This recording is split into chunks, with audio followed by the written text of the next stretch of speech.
Welcome to On the Corner of Main Street, presented by Plaza Hotel and Casino in downtown Las Vegas.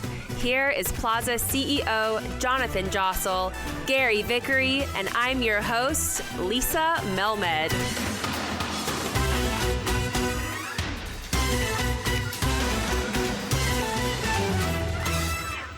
Welcome to On the Corner of Main Street. Hello, Gary. Hello, Jonathan. How's it going? It's a nice December afternoon here in downtown Las Vegas, so can't complain.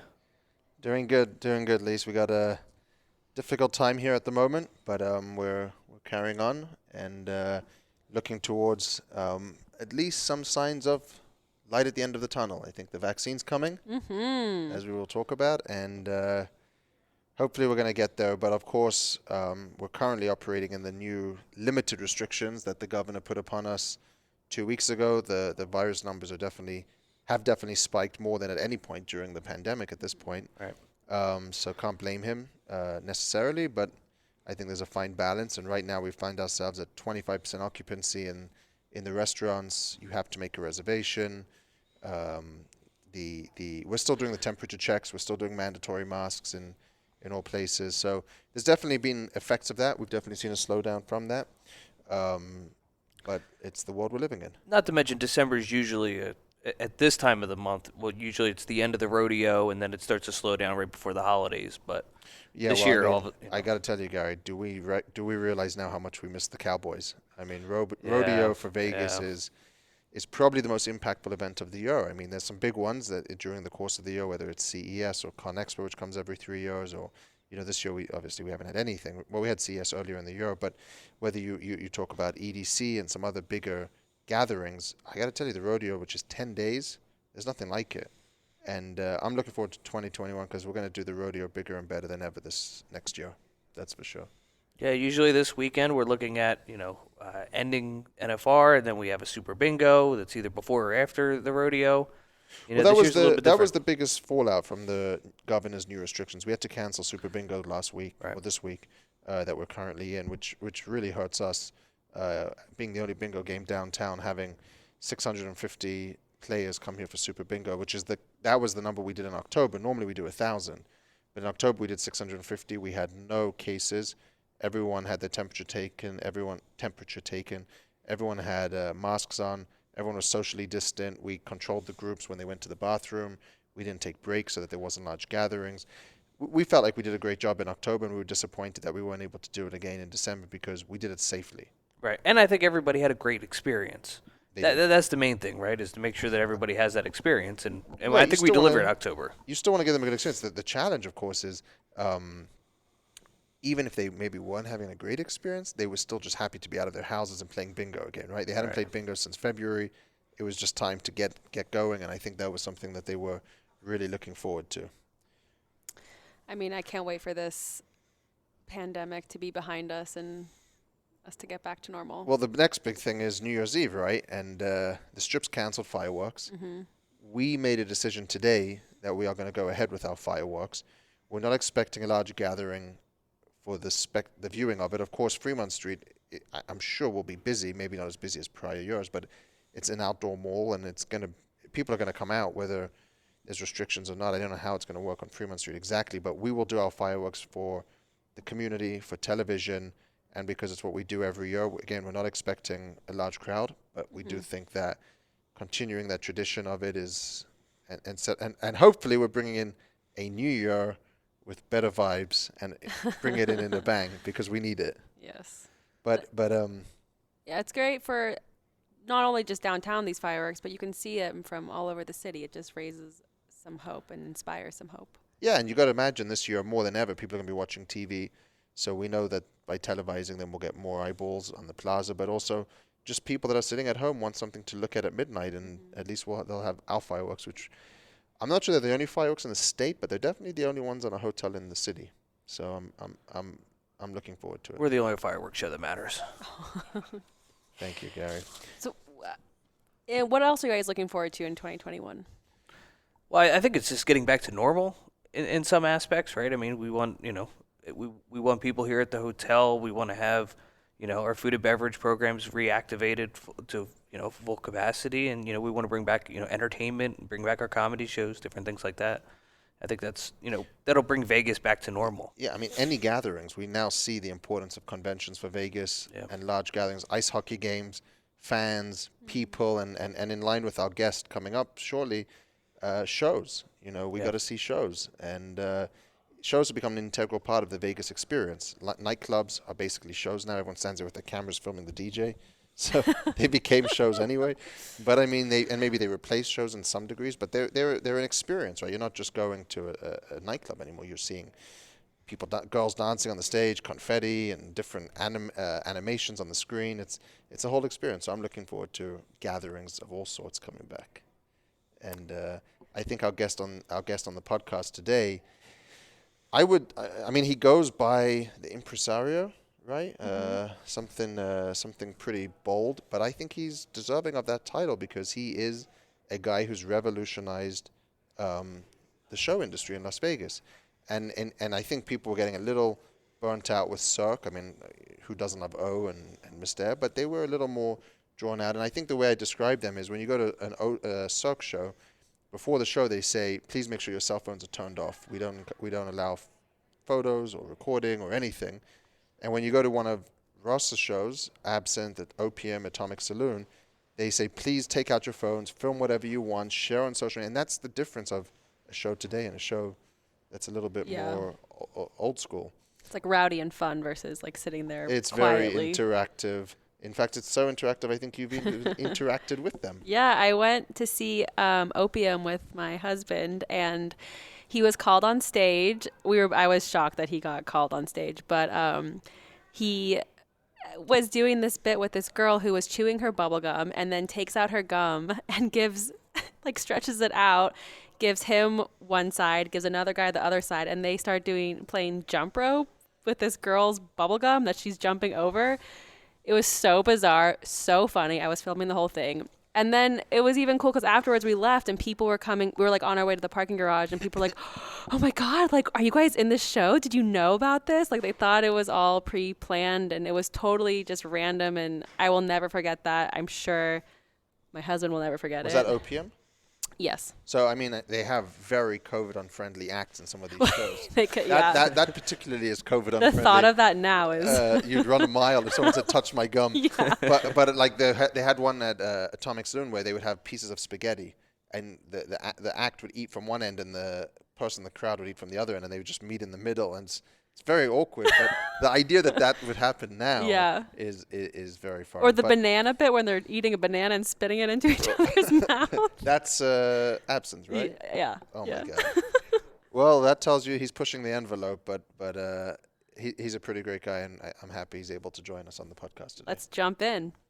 Today we are joined by very special guest, the creator of Spiegel World, the company that has created hit strip shows Absinthe, Opium, and Atomic Saloon show. Welcome, Ross Mollison, to On the Corner of Main Street.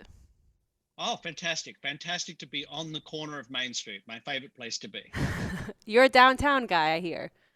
I am a downtown guy. I just spent the last couple of months actually staying at Ferguson's, and I would run up every morning. I'd go for my jog. I'd run up Fremont and through the Fremont Street experience, past the plaza, to hang a left, go down under the railway bridge, up past Robin Leach Way, through Symphony Park there, and then back under the railway bridge, the other side. So you know all about being on the corner of Main Street.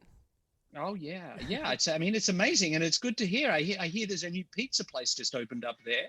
The guy, he used to be at the Porn Stars thing. He's really good. He's really good, and it's just great to see the revitalization of downtown. I'm an enormous fan of that. You're really keeping your finger on the pulse, Ross. I know that. You send me a picture of downtown. If any lights are out or anything's not quite right, you send me a picture, or you say, look how busy it is down here. I get my updates from you, so that's pretty helpful. But I want to take it back a little bit because obviously you and I go quite a ways back, and you're in New York at the moment, right? Yep. How has the last 9 months been for you? I mean, what's been happening? And obviously you shut down the shows. It's been a roller coaster ride of sometimes personal terror, sometimes business terror, sometimes elation. Uh, Very emotional time for everybody, I believe, and I think we're gonna. It's going to be a lot to get over this for everybody. We're going to have to work really hard, but as I say to my team, we've got to stay positive and test negative, and that's our motto. And we just got all our results back from Sunday night. We test everybody once a week, and we had 100% negatives on Sunday night, which is just the way we love it. And and we haven't always had that, but it's been really, really hard for everybody. And it's learning to understand what it was, as the scientists were learning to understand what it was, and then interpret that for our business. And did it mean we could open? And then working out a way to reopen safely and put your team back into the environment and back to work, which was it was 6 months work. It was an enormous undertaking, as it was for you, right? It's just hard to reboot these things. And now you're closed down again. So why are you testing everybody if you're closed? Just for... No, we're not closed. We're still open. We should be closed, but the governor reduced us to 50 people a show, and we said, well, we'll keep running at 50 people a show, but he said it's for 3 weeks, and we hope that he comes out and he looks at what we're doing and say, yeah, we could go back to what we were, which was okay. Socially separated, fully masked, fully tested, and under 250. Oh, I apologize. I knew you were doing absinthe, but I didn't know that Opium and Atomic Saloon are still open. No, well, sorry, Opium and Atomic are closed, but absinthe was open. That's the one. Like, we're fighting to keep that beachhead, Right. That was hard to make it back. It was hard to get on the beach there. And now we're on the beach. We want to go forward. We were about to announce we were reopening Atomic Saloon, and then the pause was put in for 3 weeks. We want to get back to getting Atomic open, and then ultimately get Opium open. So you have arguably the 3 best shows in Vegas in Atomic Saloon, Opium, and Absinthe. I can say that as a neutral. I'm sure anybody else would recognize that. But how we had Myron Martin from the Smith Center on the podcast, and I'm trying to talk about the COVID stuff now, so we don't have to spend the whole time talking about COVID, because it's pretty tiring at this point, I'm sure for you as well. But how is it that the Smith Center, Myron Martin, and Broadway in New York, and to another degree other shows in Vegas, they're not trying to get open, and you've figured out a way to make it work? How do you do it? Is it just you're so popular you can do it, or what's the secret sauce? I mean, we were just determined to get open, and we ripped out all the seating out. We ripped the flooring out. We rebuilt the flooring. We rebuilt the seating. We put in a cabaret setup, and we cut deals with everybody. We made a business. We reworked the business model, and we came up with a way that we could make it work at 153 seats. And so that was that's why we did Absinthe, because we could actually strip that out. It was harder to do Atomic and Opium because those theaters are far smaller. But that's why we started with Absinthe. How did you end up with Spiegelworld? Well, I've always been involved in circus, and I worked with Cirque du Soleil for 10 years. And I worked with the Moscow Circus. I worked with Circus Oz, a great Australian circus company. And ever since I was a kid, I loved circus. I used to live next door to people who knew everybody who performed in the circus. That's how I became in love with it. And, as growing up, I did musicals and plays and was a performer. But I always loved producing. And the greatest thing you can produce is circus. That is the most fun, a circus. It's what I call it, a producer medium. It's really where, if you're producing a musical, really, Andrew Lloyd Webber's writing the book and the music. You turn up and, you can go to the casting or whatever, but really it's his vision of what happens, or, her vision of whatever happens, whoever the creators are. But in circus, the producer can have a far greater role. And that's why I've always loved that and found it to be so much fun. What are your job duties and what are your roles? Well, my job is called, impresario extraordinaire. To live up to that title, I have to create extraordinary works of entertainment. And if I fail in that, then I really have to lose that title. Florenz Ziegfeld had that title. So they're big shoes to fill, and I take it Who very was that? seriously. Sorry, who was that? Ziegfeld created a thing called the Ziegfeld Follies, which really recreated burlesque variety and made it into a Broadway phenomenon. And he was an enormously successful producer back in the 20s and early 30s. And, he was a real, he started out, he picked up a strong guy and took him to the World's Fair in Chicago and worked out, he goes, actually, if I find this kind of talent, I can do something, I can really attract a lot of people to it. And so he's a big inspiration. But then, growing up and you see Cirque du Soleil for the first time, it's like when you're into the circus, that's life-changing. You just go in and you say, how is this possible? Even if you're not into the circus, it's pretty life-changing. I mean, it's like, yeah, it's whoa. Amazing. And when I first saw Mystere, like 25 years ago or whatever it was, I was like, oh man, I have to work with this company. And I had to fight to work with that company, and was so proud that my company in Australia got to be the promoter of Cirque du Soleil. So that when you say you worked with Cirque, you were like a promoting arm for them? Yeah, I did Australia and New Zealand. And, we toured Kidam in Australia. We did like 1 million tickets. This is in a place with about 22 million people. So, and the average ticket price was $100 million tour. It was the biggest thing they'd ever seen.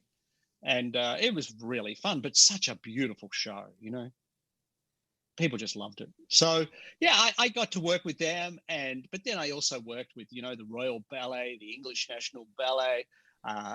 We did, plays, the Sydney Theatre Company. We launched a show called Tap Dogs that went around the world. And we launched a show called Puppetry of the Penis, which was an enormous hit in Australia, and then went on to play off Broadway for 1.5 years. Well, Ross, before we move on from that, you've introduced something that I wanted to talk about, and I want to get back to your story about how you ended up in Vegas, but you can't just mention Puppetry of the Penis and not talk about our almost partnership there, whereby you convinced me, and I was just desperate to bring you to downtown to do something. This was probably 7 years ago. You convinced me to submit an application to the Gaming Control Board to try to get Puppetry of the Penis in a hotel and casino, which would be at the Plaza, and at the time, and still is, forbidden to have nudity in a casino. So nobody wanted to touch it, right? I can't believe that nobody wanted to touch that, because my understanding was that it was female nudity that was forbidden. It wasn't male nudity. And my other understanding is that the regulations have changed a little now, and that it's more about, you've got to, self-regulate, that sort of stuff. But in any case, yeah, it was a pity it didn't happen, because the thing is, people think, oh, is this some sort of sex thing or whatever? It's not. It's just the silliest show you've ever seen. It's the merest excuse of a show. Guys make shapes out of their penis and their testicles. Like, it's ridiculous. It's just like something, your 4-year-old son does. And except these guys are grown adults. Right. And I made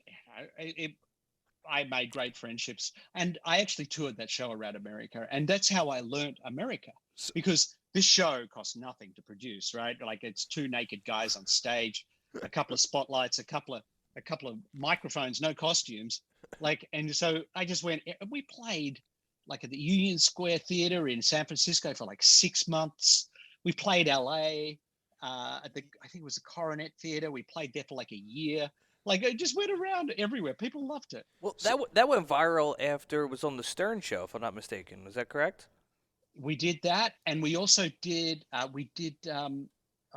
was the famous guy who does the garage? Jay Leno.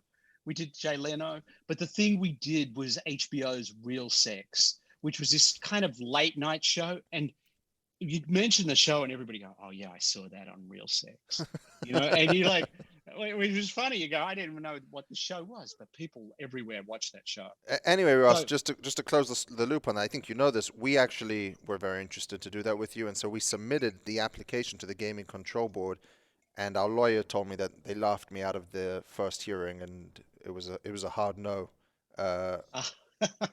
off the bat. Well, so it never came to be. But you're not involved in the version of it now on Industrial, are you? No.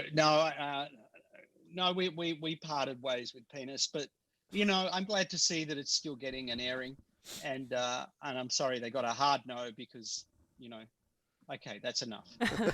Right. Well, how did you end up in Vegas?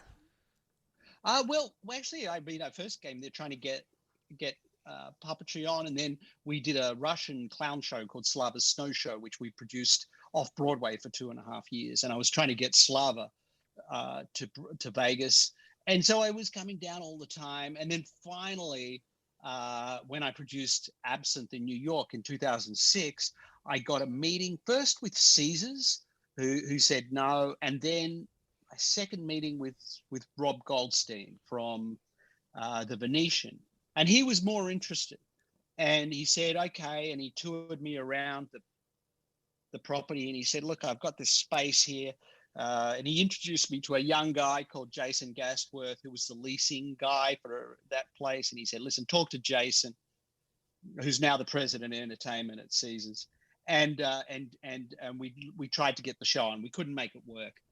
And finally, in 2008, I did a deal with Jeff Sofa to bring Absinthe to the Fontainebleau.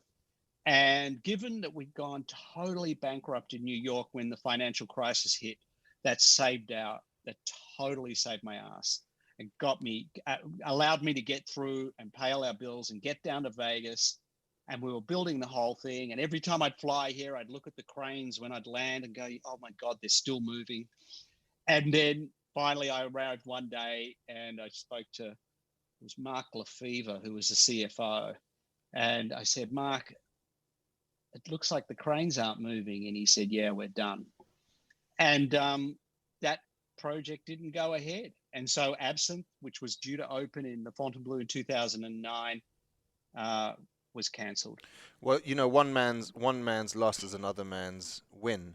And I'm sorry that you didn't get to go into Fontainebleau, but it worked out good for us because we got to buy all the furniture and carpet and tile out of there, which was the basis for our remodel in 2010 over here at the Plaza. Well, it was all the best quality. It was beautiful, and it's why the Plaza is such a beautiful property today.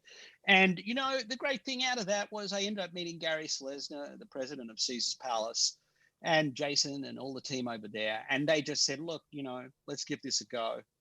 And, Tommy Jenkins was the COO of the company, and he hated it. He said, look, I remember he said to me, look, I'd throw you off my property with all your junk, you and your carny friends, but I'm not going to waste my breath because you'll be broke in 4 weeks. Yeah.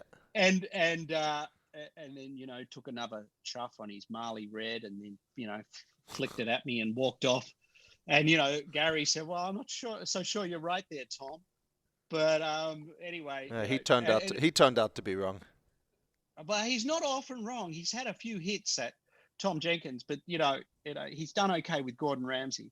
But anyway, we ended up becoming great friends, and he's a big fan of the show. So that's how Absinthe opened up at Caesars. And what year was Correct. that? What year was that? That was 2011. We opened April Fool's Day 2011.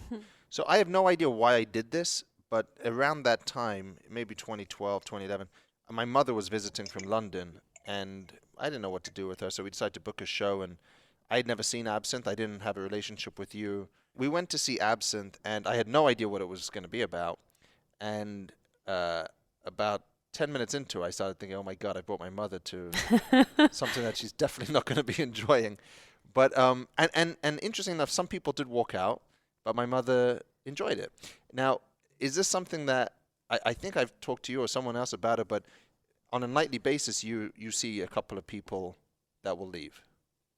Yeah, not now because the tickets are so expensive. But but that was kind of the thing that you were like, that's the sign of a good show. Well, and things have changed since then. That's 9, 10 years ago now. And, there's no excuse for not knowing what a show's about in 2020. You could do a little Goog and, and it shows you exactly what's going on there. So, back then, yes, there was more people would have a reaction to it. We still get people who it's not necessary for them. And I like to say it's not necessarily for everybody, right? Of course. That's anything in life. as is anything in life. And you know what? When we're operating properly, nearly 1 million people a week come to Vegas, and I don't need to sell that many tickets. I sell out about 9,000 tickets, and that's fine. I don't need all 1 million. I don't need all 1 million of them. I only need 9,000, and there's plenty of people who want to come. Well, and aren't you the only show in Las Vegas ever to successfully run 7 days a week, 2 shows a day? Yeah, we do it. We're actually, when we close, we're actually doing 3 shows on Saturday. So yeah, we were doing 15 shows a week, seven days a week, and it's an enormous employer. It's an enormous brand for Vegas. It's specific. It's only in Vegas. If you want to see Absinthe, you have to come to Vegas to see it. And it just shows that if you work hard and you have a new idea, you can build it in Vegas and build a new brand and build a following, which is exactly what Cirque did. And they were an inspiration to us, and that's what we choose to do here. So the show is I love the show. I've seen that one. I've seen Absinthe and Opium. I haven't seen Atomic Saloon yet, but I can't wait to go when it opens again. But so it's compiled of these different variety shows sort of thing. Do you come up with these acts, or do you have auditions constantly of like what is the most bizarre thing happening right now? Yeah, like I travel the world looking for unusual things. My favorite thing is when I find what I call an unusualist, which is somebody who does something that's not a circus category, like hula hoop or juggler. Like when you find an unusualist, that's one of the great days. Like the guy who steps into the tennis racket. Well, yeah, like Captain Frodo I first worked with Captain Frodo like over 20 years ago. We've known each other that long, and to my mind, he is one of the greatest in the world. He really is amazing because it's a contortion act and it's a strength act, but ultimately it's a comedy act, and that's where I fall. That's where I love it so much, because it's just such a beautiful thing to watch people watch him perform, and that's where in our venue you can be looking at the artists on stage, but a lot of the time you're watching someone like your mother, Jonathan. You're watching her reaction to what's happening on stage and seeing how she responds to Captain Frodo or the Gazillionaire or David Omer or, the Bubble Act or whatever it is. And that's also part of the delight, is that we're all in this together. It is, but the creative process for something like the Gazillionaire, is that you, or is that a group of you sitting around talking about it? And how many different Gazillionaires are there? I mean, I think I can only tell the difference between maybe 2, but I'm guessing there's been a lot more than that in the 11 years. There's definitely only one Gazillionaire. I don't know what you're talking about. Love it. There's only one Gazillionaire, and he came up with everything. And when the whole idea was his, he financed it. And I just behind us all, Jonathan, behind all of us, there is a Gazillionaire somewhere, I expect. Perfect. Are you able to find any of the talent like online through some of these like viral videos or TikToks or anything like that? Or is this something that you have to kind of, you and your team actually see on the ground? Well, I have a rule that, I see everything live before we hire. So we obviously the sharing of videos and acts and ideas is enormous with what we can do through the internet now. But ultimately, I've been to Ethiopia, I've been to Russia, I've been to China, I've been to Japan, I've been everywhere in search of great talent. What does an average week look like for you? Are you in rehearsal when it's not during the pandemic? Is it rehearsals and then creating new content? Most of my work surrounds the creation of the show and the creation of new ideas for the business. So, it will be meeting with people like Jonathan to talk about opportunities downtown, but equally it will be meeting with artists to talk about ideas for new acts. It'll be attending a rehearsal, it'll be attending auditions. There's just it really our whole business rests on our creativity, and we cannot stop. Like if you see absinthe today, it is very difficult. It's very different to what it was, 10 years ago. Mm-hmm. And that's because we never stop iterating on the creation of the whole event. Except for the tap dancers, who are still some of my favorites. Well, yeah, and even then we talk about new ideas. The tap dancers originally started with us in Vegas Nocturne in 2014 at the Cosmopolitan. Right. And, and they were instant hit, instant sensation. And Sean and John are just, again, two of the greatest, that take you straight back to the foundation of television tap dance, the Nicholas Brothers, two of my favorite artists in the world. So Ross, let me ask you a serious question here. I've been in Vegas almost 14 years. Going to a show, for me, even back in the day, whether it was back in 2005 or 6, or Mystère, going to a show became sort of a synonymous thing with Las Vegas. You had to do it. And then, of course, you've come in and revolutionized it, and I call you revolutionary because you really have changed the show landscape in Las Vegas, much to much success.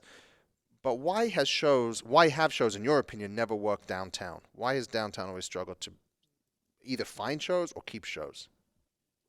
Well, I think that's because a lot of the market that exists in Vegas for shows initially goes to the Strip.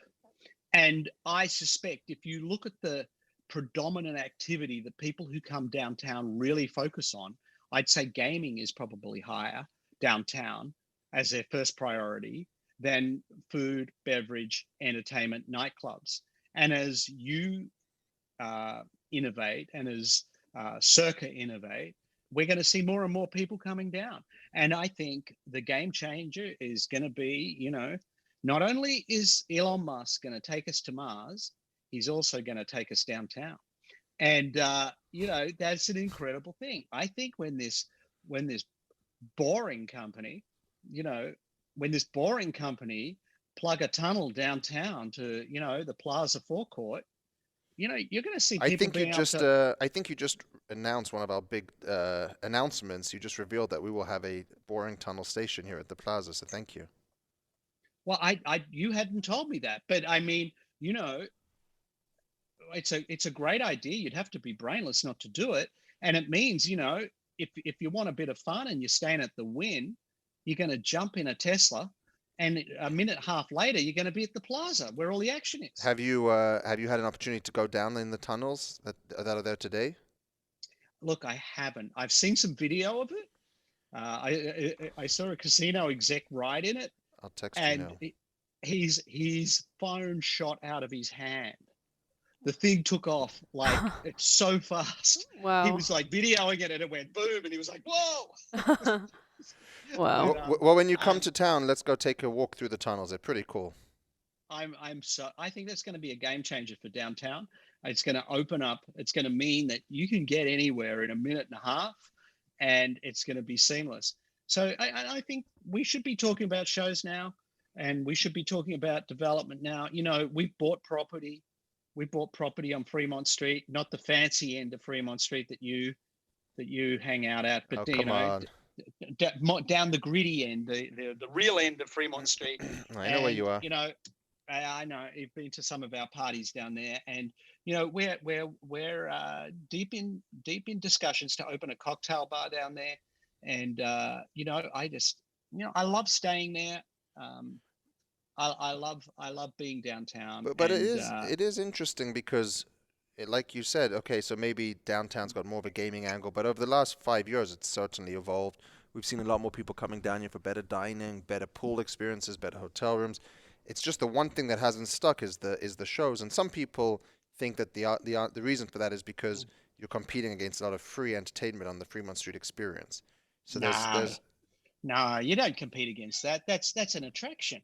No, I'm saying that the shows that would be out that are here today would have struggled to necessarily fill in, competing for people's mindsets. And that you can walk down Fremont Street, look at the neon, look at the lights, have a drink, listen to music. Again, all pre-pandemic, of course, but that's the reason why shows haven't been able to work. Because if you look at it, Golden Nugget has 2,400 rooms. They should have it. They should have a showroom. I mean, they should have a venue. When you look at what the Strip has, so it's just not caught on yet. But I'm glad to hear you're starting to think about it and thinking that it could start to make sense. We've talked about it for years. You and I have talked about it. I think it's when we do it, we've just got to go. Now is the time to do it, and I think it needs to be part of a total offer that says to somebody who wants to go to a show, this is the sort of place you're going to want to come, and and the show has to be right. And I think we need to keep, as show producers, I need to innovate. I've got to come up with a concept that is different from what's up there. And how do you do that? Well, it's just like Ryan Doherty did. There's lots of great cocktail bars up there, but there's nothing like Commonwealth, or there's nothing like what's his thing called, the Pussy Club. Disco Pussy. Okay, sorry, Disco Pussy. So there is a market are going to look at that and say, yeah, that's where we want to go. And so we've got to innovate with some new ideas down there, and I think it's going to keep happening. I just think it's going to keep happening. I did an interview with the Wall Street Journal the other day, and she was staying at the Golden Nugget, and I said, "Oh, well, make sure you go down and check out Publicus, and and just do the whole of Fremont Street." Was that the first time you started spending more time down here? Yeah, I first stayed at the Bunkhouse Airstream Park. That was the first time I stayed down there. But I already knew you. I think we'd already talked about doing something at the Plaza. And then you and I, after that, talked about building the Spiegel World Casino. We did. And for anyone that doesn't know, that was going to be at the Las Vegas Club prior to us selling it to Circa. Yeah, which makes me very sad. It would have been incredible. But, how could you argue against the development that's Circa?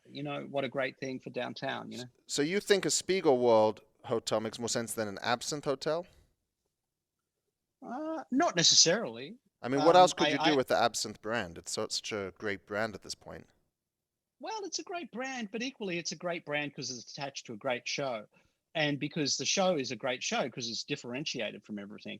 So what would an Absinthe hotel look like? I don't know if anybody would want to stay there. You go there with your mother and she'd, Well, maybe not my mother, but I think there's lots of people that would want to stay there. The Absinthe Hotel is like that place, the Artisan, have you ever been there? Oh, yeah. It's kind of crazy. That kind of already exists. But, no, I think, the Spiegel World brand means it means more than Absinthe now with Atomic Saloon and with Opium and with our new disco show. When our new disco show launches, people are going to go crazy. What is this new disco show? Give us a little insight. Well, it's kind of like, we're working with Nile Rodgers, who's the music director, and Stephen Hoggett, who's the choreographer from Harry Potter on the West End and Broadway, an incredible creative team. And we're kind of creating the history of disco, but through the eyes of a guy called David Mancuso, who created a thing called The Loft. And this is years before Studio 54, but this guy kind of invented, contemporary EDM. He wanted to extend the beat, the break beat on his record, this big record they broke, Soul Mancuso. So he brought down another record player so he could have two copies of the same record playing. So he would play the same beat for hours in his club, which went forever. And, it's just an incredible story, but it's a comedy.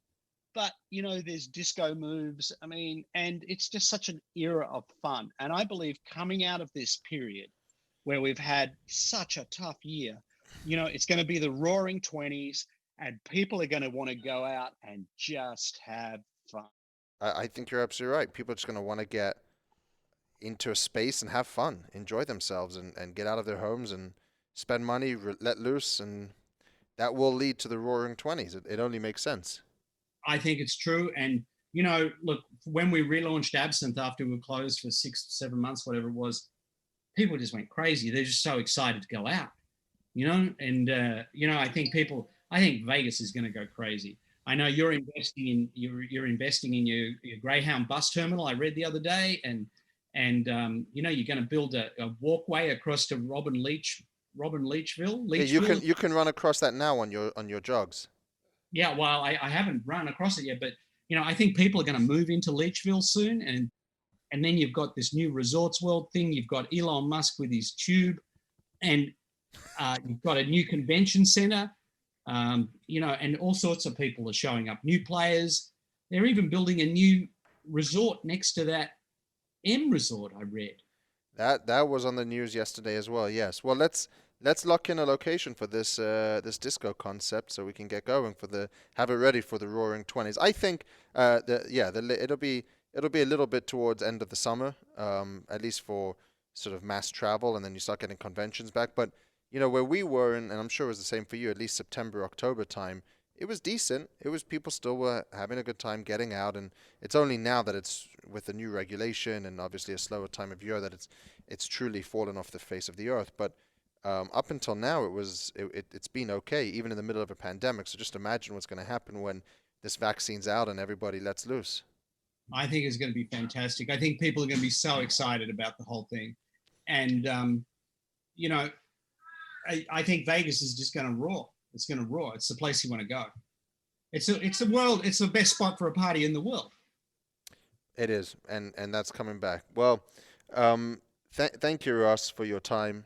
Thank you for sharing some of this with us. I know it's a difficult time. I know you're busy, but we very much appreciate your insight. And you know, personally, I appreciate your friendship, but I also appreciate your shows, because when people come to town, that's where we go. So thank you for bringing that to Vegas, and looking forward to getting back out there when we can start traveling again. When are you next in Vegas?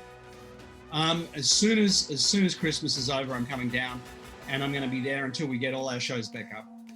So really excited, and we've got a lot of big announcements coming in the new year. So, you know, it's going to be a great 2020. We're very excited for it. Thank you so much for joining us on the corner of Main Street. You can stay up to date on all the shows at spiegelworld.com. We'll be back again soon, but in the meantime, follow us on social. On Twitter and Instagram, it's @PlazaPod. And on Facebook, find us @PlazaPodcast. Or you can go right to the top and tweet Jonathan, @JonathanJossel. We'll see you next time from right here on the corner of Main Street.